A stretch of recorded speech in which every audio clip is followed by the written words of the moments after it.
오늘 우리가 읽은 본문의 말씀은 정말 유명한 말씀입니다.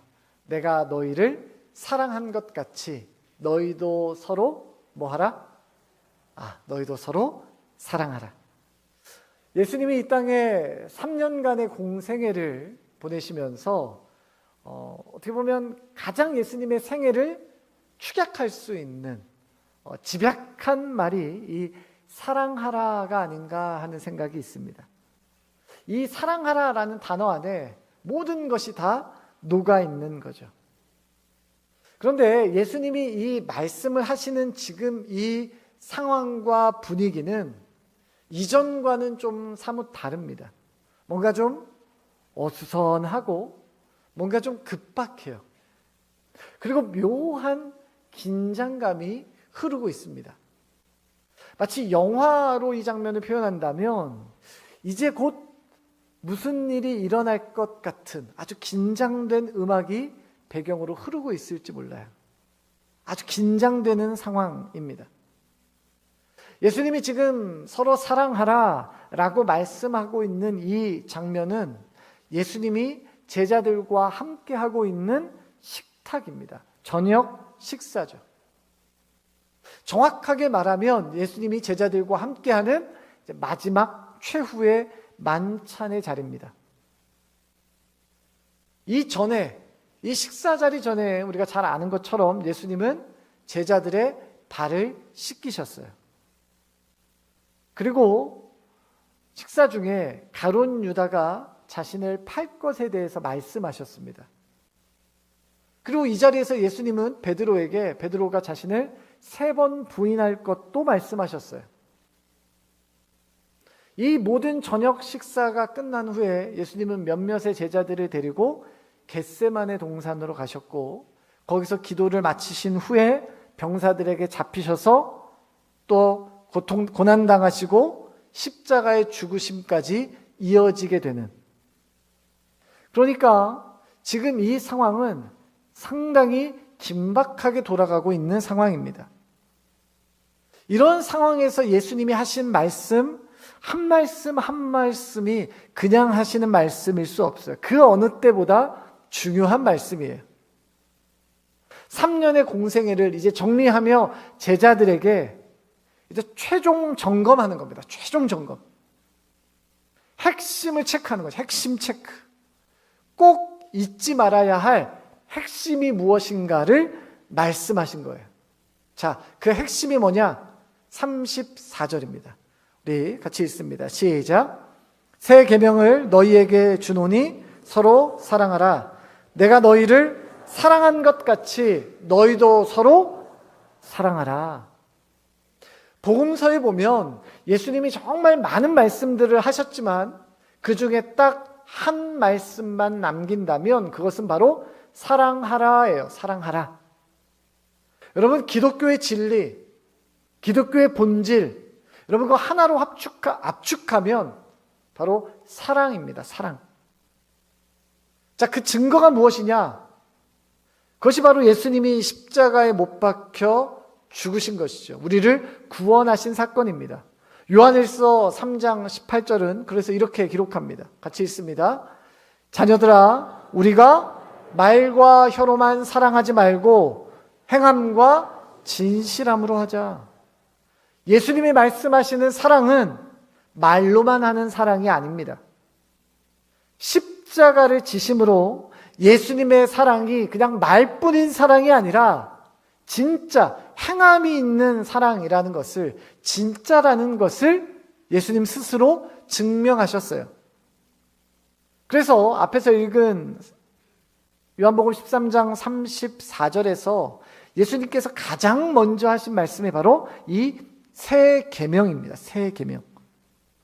여러분, 이 새 계명의 반대가 있다면 바로 옛 계명이죠. 옛 계명. 하나님께서 이스라엘 백성들에게 주신 옛 계명이 있습니다. 바로 율법이에요. 자, 율법은 무엇인가? 율법은 예수님의 명령을 지킴으로, 그 행동을 함으로 하나님의 말씀을 따라가는 것입니다. 그런데 예수님은 더 이상 율법이 계명일 수 없다. 예수님이 보여주시는 것이, 예수님이 알려주시는 것이 새 계명이다. 그러니 너희가 이제부터는 옛 계명이 아니라 새 계명을 따라야 한다라고 말씀하는 거죠. 자, 그러면 예수님이 말씀하시는 새 계명이라는 것이 뭘까요? 자, 34절 마지막에 보면 내가 너희를 사랑한 것 같이 너희도 서로 사랑하라. 자, 저를 한번 따라해 볼까요? 내가 너희를 사랑한 것 같이 너희도 서로 사랑하라. 여러분, 예수님께서 사랑하라 라는 말씀을 하실 때 그냥 사랑하라 라고 말씀하신 것이 아닙니다. 직접 어떻게 사랑하는 것이 사랑인지를 보여주셨어요. 그러니까 너희가 알아서 사랑하라 라는 뜻이 아니에요. 너희들이 생각하는 대로 사랑하라 라는 뜻이 아니에요. 예수님이 보여주신 대로, 보여주신 것처럼 사랑하라 라는 뜻이에요. 여러분, 요즘 많은 사람들이 자신의 방식대로 사랑하는 경우가 있습니다. 내가 원하는 방식대로, 내가 하고 싶은 대로 하는 사랑. 그 대표적인 게 바로 스토킹입니다. 스토킹. 여러분, 스토킹은 범죄입니다. 범죄. 여러분, 스토킹을 당하는 사람은 얼마나 고통스럽습니까? 그런데 여러분, 스토킹을 하고 있는 사람 어때요? 종종 뉴스에 스토킹을 하다가 경찰에 붙잡힌 사람들이 인터뷰하는 것들을 보면 이렇게 말해요. 나는 지금 저 사람을 열렬히 최선을 다해 진정 내가 사랑하고 있습니다 라고 말해요. 사랑하고 있대요. 진짜로. 그런데 그게 문제죠. 당하는 나는 그 사람에 대한 아무런 감정이 없는데 그 사람은 멀리서 나를 훔쳐보고 나를 몰래 따라다니고 SNS에 들어와서 내 일거수일투족을 다 조사하고 살피고 막 나에 대해서 집착하고, 그러면서 이 스토킹하는 사람들은 뭐라고 말해요? 야, 내가 너를 지금 사랑하는 거다라고 말해요. 내가 너 사랑하는 거야. 여러분, 그게 사랑이 맞습니까? 그게 사랑이 맞아요? 여러분, 그건 사랑이 아닙니다. 여러분, 사랑의 기준이 잘못되면, 사랑의 기준이 오해가 되면 자칫 그것은 상대방에 대한 폭력일 수 있어요. 나는 사랑을 한다고 하는데 그게 사랑이 아니라 폭력이 될 수 있다고요. 여러분, 아무리 종교에서 말하는 사랑이라 해도 여러분, 그 기준이 잘못되어 있으면 어떤 사태가 벌어지냐? 여러분, 사랑하기 때문에 상대방을 죽이는 거예요. 사랑하기 때문에 상대방을 무너뜨려야 된다는 거예요. 사랑하기 때문에 전쟁을 일으켜야 된다는 거예요. 내가 정말 사랑하기 때문에 미사일의 버튼을 눌러야 된다는 거죠. 여러분, 실제로 오늘날 그게 어떤 의미의 사랑인지는 모르겠으나 세상에서 일어나는 수많은 갈등과 수많은 전쟁의 상황들을 한번 보십시오. 여러분, 그 모든 것들이 자기 나름의 사랑 때문에 벌어진 일이에요. 그게 애국이든 역사든 종교든 뭐든 간에, 교리든 그것이 뭐든 간에 내가 사랑하고 있는 것을 지키기 위해서 한 행동이다라고 이야기를 하는 거죠. 그런데 여러분, 성경에 예수님은 각자의 방식, 내가 원하는 방식으로 사랑해라, 각자의 삶에 누구나 다 나름의 삶의 방식으로 사랑하는 것이 아니라 예수님이 원하는 방식, 예수님이 보여준 방식으로 사랑해라 라고 말하고 있어요. 예수님은 분명한 기준을 두셨습니다. 예수님이 두신 기준이 뭐예요? 바로 내가 너희를 사랑한 것 같이 너희도 서로 사랑하라. 예수님이 알려준 사랑의 기준이 바로 예수님이에요. 여러분, 그 기준의 내용이 뭡니까? 로마서 5장 10절은 이렇게 기록합니다. 같이 읽습니다. 시작.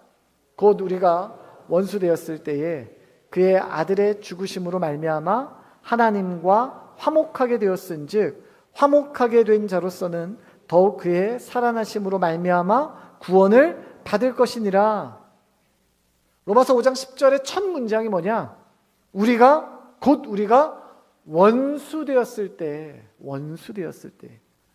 여러분, 이게 언제를 말합니까?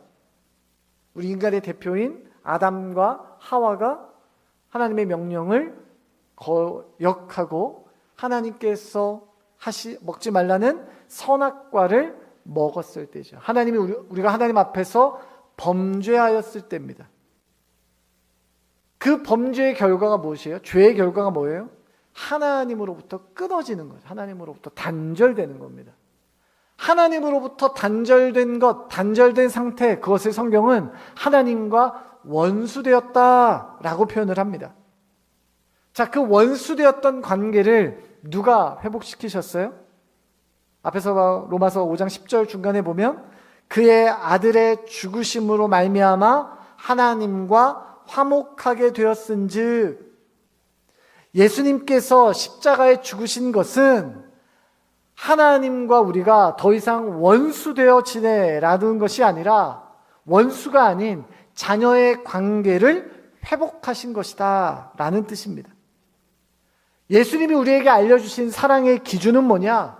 원수를 위해서 죽기까지 사랑하는 것, 이것이 예수님이 우리에게 알려주신 기준이에요. 여러분, 때문에 예수님을 사랑의 기준으로 삼는다? 예수님을 사랑의 기준으로 삼고 따르고 행동한다? 여러분, 그것은 너무도 어려운 일입니다. 그냥 다른 종교들처럼 그냥 넉넉한 마음을 가지고, 여유로운 마음을 가지고, 자비로운 마음을 가지고 상대방이 조금 나를 힘들게 할 때에도 뭐 그럴 수도 있지. 여러분, 여기서 끝나는 것이 아니에요. 예수님이 우리에게 기준으로 알려주신 것은 원수, 그러니까 도저히 사랑할 수 없는 대상을 사랑하는 것, 여러분, 이것이 우리의 기준이다라는 거예요. 기준이다. 예수님께서 우리 모든 성도들이 그러면 그러한 사랑을 할 수 있도록 우리에게 보내주신 이웃들이 있어요. 우리에게 사랑하도록 보내주신 이웃들. 자, 그 이웃이 누굴까요?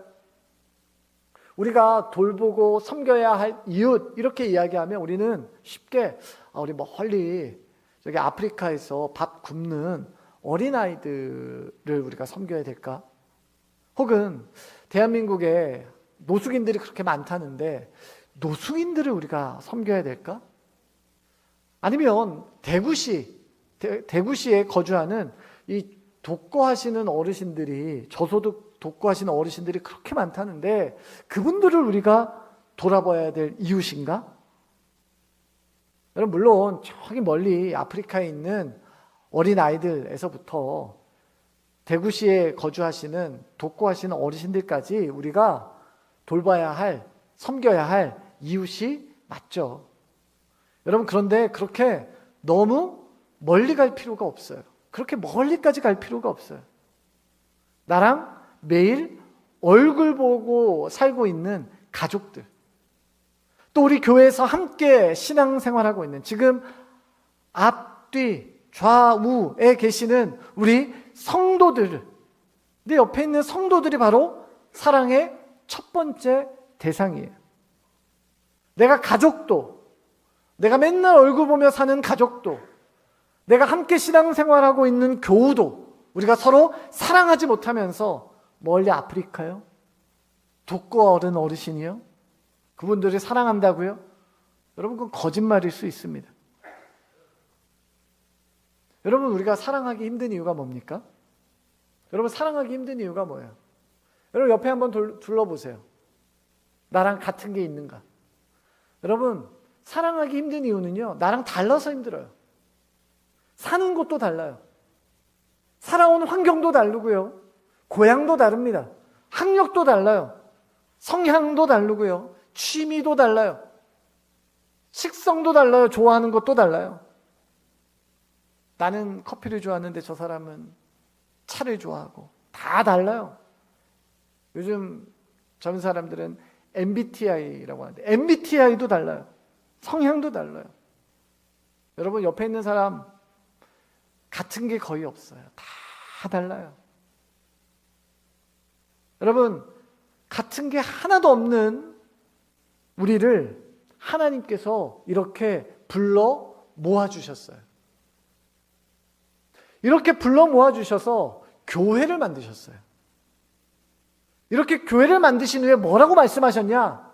자, 너희들이 이제 좋은 일 많이 해라? 아니요.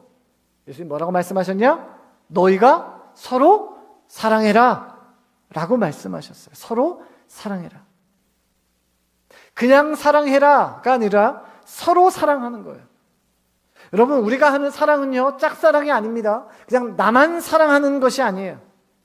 여러분 우리가 서로 함께 사랑하는 것, 이것은 예수님의 명령이에요. 우리 가짜교회 모든 성도들이 서로 사랑하는 그런 공동체 되길 주님의 이름으로 축복합니다. 다시 한번 축복합니다. 여러분 그런데 우리 교회도요 자세히 보면 74년, 아까 저희가 74년 됐다 그랬잖아요. 74년의 세월만큼이나 얽히고 설키게 참 많습니다. 저는 온 지 이제 딱 만으로 2년 됐어요. 2년 됐으니까 2년보다 더 오래전 일은 저도 잘 몰라요. 무슨 일이 있었는지. 그런데 제가 종종 교회 안에서 왜 그러지? 이렇게 이해되지 않는 이렇게 상황이 생길 때가 종종 있어요. 그러면 교회의 역사를 교회의 과거를 아시는 분께 이렇게 여쭤보면 설명을 해주세요. 아, 그거는 말이에요. 옛날에 뭐 이런 일이 있어서 이런 일이 있었던 거예요. 라고 설명을 해주면 이해가 되는 거죠. 여러분 그런데 제가 거기에서 그런 과거가 있었으니까 그런 불편한 관계가 있을 수 있으니까 어쩔 수 없죠. 라고 하면 안 되겠죠. 여러분 우리가 서로 분열하는 것, 우리가 공동체 안에서 우리가 서로 나누어지는 것, 여러분 이것을 가장 좋아하는 게 누굴까요? 여러분 사단이 제일 좋아해요. 여러분 사단은 우리의 틈을 봅니다. 그래서 우리가 사단에게 틈을 주고 있지는 않는지 돌아봐야 되는 거예요. 에베소서 4장 27절은 그래서 뭐라고 기록합니까? 마귀에게 틈을 주지 말라라고 이야기해요. 마귀에게 틈을 주지 말라. 왜요? 마귀는 어떻게든 우리가 사랑할 수 없도록, 사랑하지 못하도록 늘 방해하는 방해 전문가예요. 기회만 있다면, 찬스만 있다면 그것을 놓치지 않고 우리로 하여금 사랑하지 못하도록 합니다. 우리 공동체 안에 불편함이 생겨? 우리 공동체 안에 갈등이 생겨요? 여러분 그것은 표면에 일어나는 갈등보다 그 내면에 그것을 방해하고자 하는, 지금 우리의 관계를 방해하고자 하는 사단의 계략이 있지는 않는지 우리는 우리 공동체를 돌아보아야 되는 거죠. 여러분 예수님이 제자들에게 하시는 주제, 그것은 바로 하나입니다. 예수님이 보여주신 사랑, 그 본질을 잃어버리지 말라라는 거예요. 여러분 우리의 신앙의 본질은 예수님을 닮은 사랑입니다. 그냥 사랑이 아니에요. 예수님을 닮은 사랑이에요. 추상적인 사랑, 말로만 하는 사랑, 친절한 사랑 아니에요. 여러분 내가 원수를 사랑했던 예수 그리스도와 같이 나의 이웃들을 사랑하는 마음을 내가 품는 사랑. 여러분 물론 그것이 쉽지 않다는 것을 잘 압니다. 하지만 예수님은 그것을 우리에게 정확하게 명령하셨어요. 너희가 서로 사랑하라. 우리가 예수님의 말씀에 의지하여 그 명령에 순종한다면 우리는 사랑함으로써 성장하게 될 것이고 사랑함으로써 성숙해지게 될 것입니다.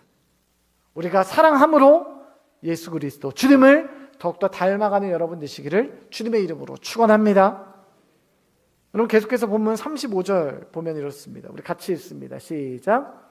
너희가 서로 사랑하면 이로써 모든 사람이 너희가 내 제자인 줄 알리라. 자, 뭐라고 기록하냐? 먼저 너희가 서로 사랑하면, 자, 이 말은 우리가 예수님의 사랑을 기준으로 삼아 정말 서로가 그렇게 진정으로 사랑하게 된다면, 예수님이 우리를 사랑하신 것처럼 우리도 그런 모습으로 사랑을 한다면 예수님의 사랑을 나의 삶의 기준으로 놓고 살아가게 된다면, 이런 뜻이죠. 자, 그 다음 뭐예요? 이로써 모든 사람이 너희가 내 제자인 줄 알리라. 세상에 있는 많은 사람들이 우리가 예수님을 따르는 제자인 것을 알게 될 것이다. 우리가 작은 예수라는 것을 깨닫게 될 것이다 라는 뜻이죠. 여러분 오늘날 참 어렵다 하는 게 전도예요. 전도가 쉽지가 않습니다. 예전에는 길에서 전도지를 이렇게 나누면 전도지를 받아다가 미안해서라도 뭐 주머니나 가방에 이렇게 넣어놨다가 안 보이는 데 가서 이렇게 버리거나 뭐 그러시는 분들이 있거든요. 근데 요즘은 전도지를 드리면 받지도 않으세요. 심지어는 전도지를 주는 사람이 째려보거나 눈을 아주 획 돌립니다. 그래도 그 정도는 그나마 나아요. 전도지를 실수로 받으면 보는 데서 그냥 바닥에다가 버리시는 분들도 계세요. 여러분, 전하는 사람이 얼마나 상처예요. 보는 데 앞에서. 여러분, 사실 지금까지의 오늘날의 교회의 그런 모습이, 이미지가 참 많이 실추되었다라는 생각을 하게 되는 요즘이에요. 뭐 뉴스나 언론을 봐도 그렇습니다. 특히 코로나 때, 대구였죠. 그때 이 신천지가 우리 사회를 얼마나 혼란스럽게 했어요. 그때 참 억울했던 건 뭐냐? 세상 사람들은 신천지가 뭐 이단인지 정통교회인지 모른다는 거예요. 세상 사람들은 그냥 신천지 교회에서 코로나가 퍼졌다라고 하니까 이거 뭐 어디에 있는 교회인가 보다, 그렇게 생각하는 분들이 참 많았어요. 아, 또 교회에서 우리를 이렇게 힘들게 하는구나.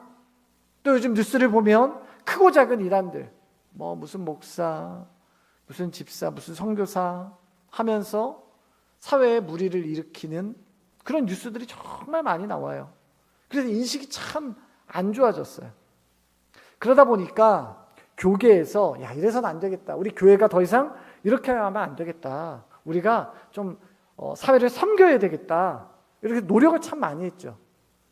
그래서 뭐 여러 가지 교회에서 사회를 돕는 헌금을 따로 모아서 사회단체에 기부하기도 하고, 또 여러 지자체와 함께 협력해서 이웃을 돌보는 일에 교회가 함께 협력하기도 하고, 또는 교회 건물이나 교회 공간을 활용해서 어떤 뭐 복지 사업을 하는데 같이 좀 빌려주기도 하고, 이런 좋은 일들을 참 많이 했어요. 물론 사회와 이런 협력을 갖는 것, 교회가 그런 협력을 갖는 건 참 좋은 일입니다. 그런데 혹여나 내심 우리가 이런 것들을 하니까 세상에서 우리를 잘 봐주겠지. 여러분, 그런데 세상은 여러분 그것으로 감동하지 않습니다. 그것으로 감동하지 않아요.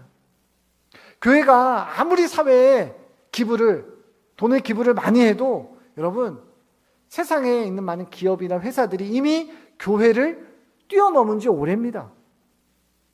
옛날엔 전문가들이 다 교회에 있었어요. 그래서 교회에서 뭔가를 하면 세련되고 전문적이었어요. 그런데 이제는 교회가 사회에 한참이나 뒤처졌죠. 세상은 더 이상 교회에 감동하지 않습니다. 교회 건물, 교회 재정, 교회 시스템, 교회가 얼마나 봉사를 열심히 하는가, 여러분 이런 것에 감동하지 않습니다. 그러면 여러분 세상은 뭐에 감동할까요? 여러분 세상은 바로 교회 안에 성도들이 우리가 진짜 사랑하는 것을 보고 감동해요. 뭐에 감동한다고요? 성도들이 어떤 사랑이요? 진짜 사랑하는 모습을 보고 감동하는 거예요. 아, 저 교회 다니는 사람들 그냥 말로만 예수 믿는다. 그냥 그렇고 그런 예수쟁이다. 여러분 그것이 아니라 야, 저 사람들 신앙생활 하는 거 보니까 진짜 예수쟁이구나. 진짜 예수 믿는 사람들이구나 한다라는 것이죠. 여러분 우리가 사는 세상에 많은 사람들, 여러분 세상은 풍족한 것 같습니다. 넉넉한 것 같아요. 모든 것이 완벽해 보이지만 여러분 없는 게 하나 있어요. 세상에 없는 거. 여러분 세상에 없는 게 뭐냐? 바로 예수님이 보여주신 진짜 사랑이 세상에 없습니다. 그러니 세상 사람들은 그럴듯한 사랑을 찾는 거예요. 흉내내는 거죠. 사랑을 흉내내는 거예요. 그리고 그 사랑이 진짜인 것처럼 붙잡았지만 그것이 진짜가 아닌 것을 알고 실망하는 거죠. 그러니 세상은 지금도 진짜 사랑을 찾아 헤맵니다. 여러분 우리가 이때에 드러내야 할 모습이 바로 진짜 사랑하는 교회의 모습이에요. 우리가 정말 예수 그리스도를 닮은 사랑을, 진짜 사랑을 하면 여러분 우리가 노력하지 않아도, 애쓰지 않아도, 우리가 세상을 설득하지 않아도, 우리가 멋지게 교회를 홍보하지 않아도 우리가 진짜 예수님을 닮은 제자라는 것을 세상은 알게 될 것이고 그들 역시 그 사랑에 동참하기 위해서 달려 나오게 될 것이에요. 여러분 예전에 요즘 CBS 방송에 새롭게 하소서라는 프로그램이 있어요. 거기 보면 간증을 많이 해요.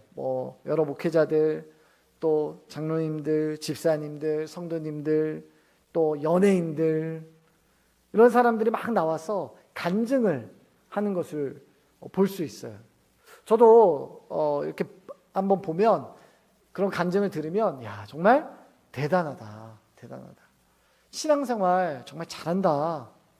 부럽다 하는 생각도 되고, 또 그런 게 참 도전이 돼요. 참 저한테 도전이 됩니다. 그런데 그러면서 한편으로 이런 생각이 드는 거예요.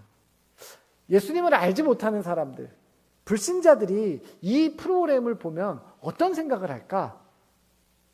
우리는 같은 신앙을 가지고 있는 사람들이니까 도전도 받고 위로도 받고 공감도 하지만, 예수님을 알지 못하는 사람들이 이 기독교라는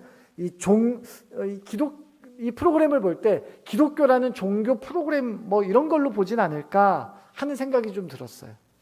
그래서 제가 불신자였다면 내가 이 프로그램을 보면 어떤 느낌이 들까 하는 마음으로 아주 낯설게 이 새롭게 하소서에 나오는 간증을 들은 적이 있습니다. 연예인의 간증을. 물론 그 연예인이 어떤 교회와 또 믿음에 대한 이야기를 하는 것은 아마 불신자들이 이해하기는 좀 어려울 거예요. 본인들이 모르는 내용이기 때문에.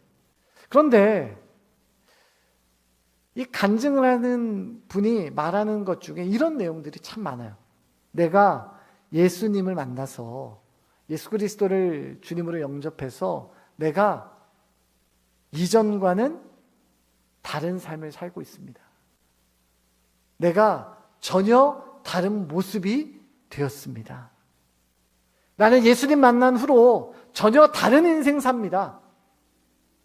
나는 지금까지는 인기가 전부인 줄 알았는데 나는 그것보다 더 좋은, 더 위대한 다른 가치를 지금 따르고 있습니다. 그것이 즐거움이었고 그것이 내 전부였는데 나는 이제 그런 방식이 아니라 다른 방식으로 살아가고 있습니다. 내 기준이 바뀌었습니다. 살아가는 방식이 바뀌었습니다. 불신자들이 그 간증을 들으면 그들이 하는 이야기보다 무엇이 더 다가올까라는 생각에 저는 그들의 말에 진심이 더 불신자들에게 다가오지 않을까라는 생각이 들었어요. 사랑하는 성도 여러분, 세상 속에 사는 그리스도인 여러분, 우리는 설득하며 살아가는 존재들이 아니에요. 직접 내가 진짜 사랑함으로 변화된 모습을 보여주는 것으로 우리의 믿음을 증명하며 살아가는 것이 바로 그리스도인이에요. 여러분, 오늘 우리 가창교회 설립 74주년 주일입니다. 제가 설교를 준비하면서 교회 역사가 기록되어져 있는 책자를 이렇게 첫 페이지부터 이렇게 쭉 봤어요. 1952년 텅스텐, 옛날 말로 중석이죠, 중석. 텅스텐을 캐던 광산에서 일하는 광부의 가족들과 또 일사후퇴로 피난온 성도들 약 한 20여 명이 감나무 아래 모여서 예배를 드렸습니다. 그 예배를 드리고 그곳에서 교회가 되었는데, 그 교회가 가창교회의 전신인 용계교회가 거기서 시작이 되었어요.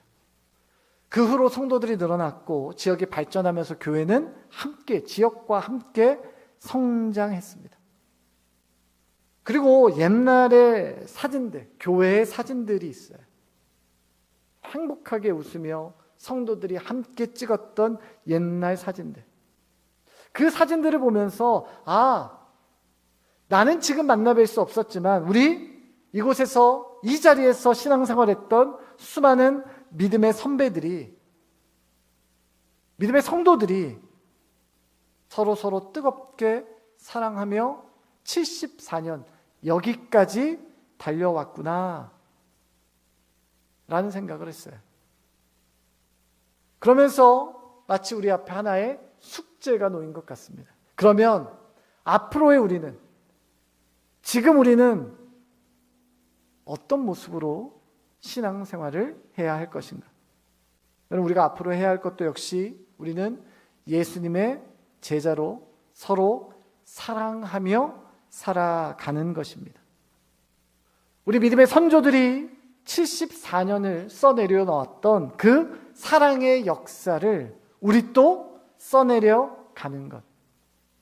예수님이 우리에게 보여주신 그 사랑의 역사를 함께 써내려 가는 것이 바로 저와 여러분의 사명인 것입니다.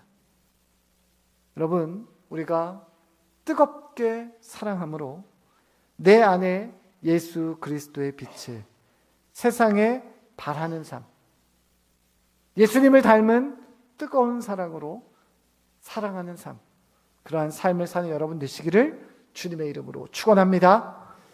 이 시간 우리 말씀 기억하며 찬양하도록 하겠습니다. 그럼 오늘 찬양의 가사처럼 하나님, 내가 이런 교회로, 이런 성도로 살아가기를 원합니다. 이 시간 우리 찬양합시다.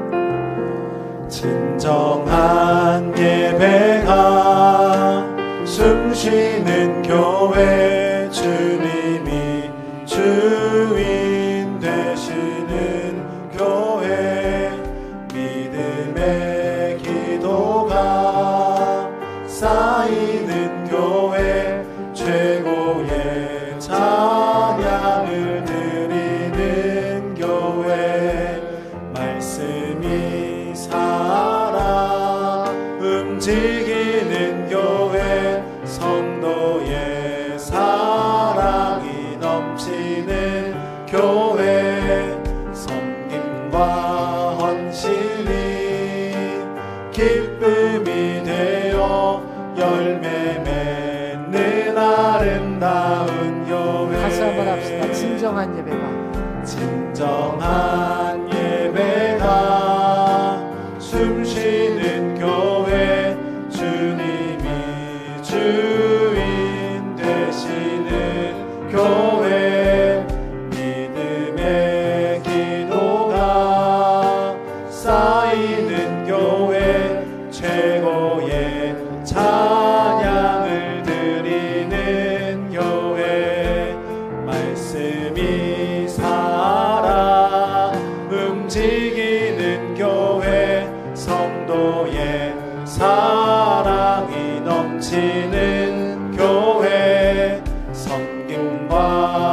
당신이 기쁨이 되어 열매 맺는 아름다운 교회 주님의 마음 닮아서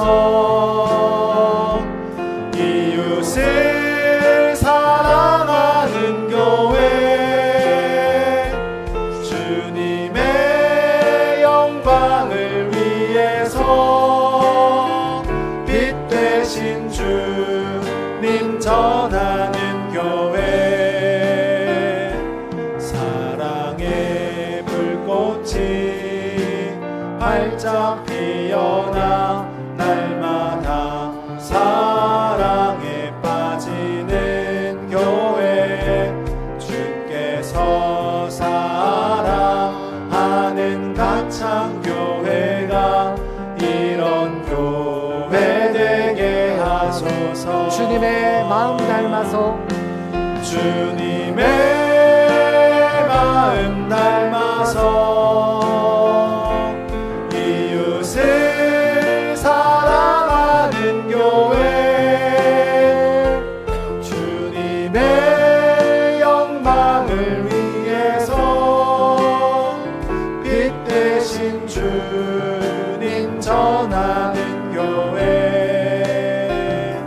사랑의 불꽃이 활짝 피어나 날마다 사랑에 빠지는 교회 주께서 사랑하는 박창교회가 이런 교회 되게 하소서 사랑의 불꽃이 사랑의 불꽃이 활짝 피어나 날마다 사랑에 빠지는 교회 주께서 사랑하는 가창교회가 이런 교회 되게 하소서.